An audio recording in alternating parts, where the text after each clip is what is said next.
Hello friends, good morning সবাইকে। আজ রবিবার। দেখো, আমি একটা কি দারুণ ব্রেকফাস্ট নিয়ে বসে পড়েছি। কালকে একজন পোস্টে দিয়েছিল এই কোয়ার্টার ব্রেড দিয়ে, বলেছিল কার কার ছোটোবেলা এইরকম স্মৃতি আছে। কিন্তু আমি তখন লিখেছিলাম যে আমি এখনও এটা খাই, আর তারপর থেকেই মনটা আনচান করছে কখন আমি এই ব্রেডটা আনবো আর জমিয়ে খাবো।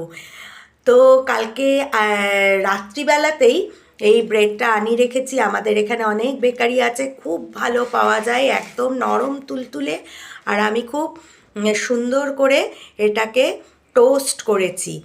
এখনও জানো, আমি যদি শিয়ালদাতে যাই, শিয়ালদাতে গেলে ফেরার সময় এই ব্রেড আমি খাবোই খাবো।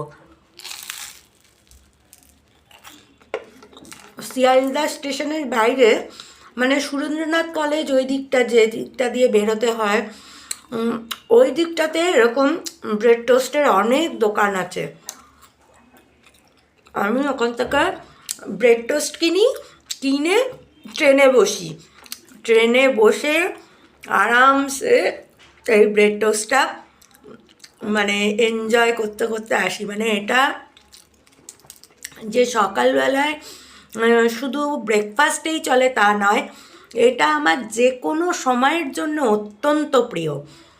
আমাদের জানো তো, ছোটোবেলায় মা যেহেতু চাকরি করতো, আমাদের রোজকার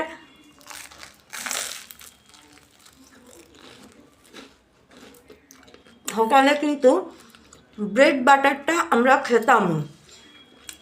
আমাদের একজন আমরা বলতাম পাউরুটি কাকু, তার ওই যে গাড়ি করে সেই থাকে না বেকারির লোকেরা, এরকম গাড়ি করে করে নিয়ে দোকানে দোকানে দেয়, তো ওই কাকু রোজ আমাদের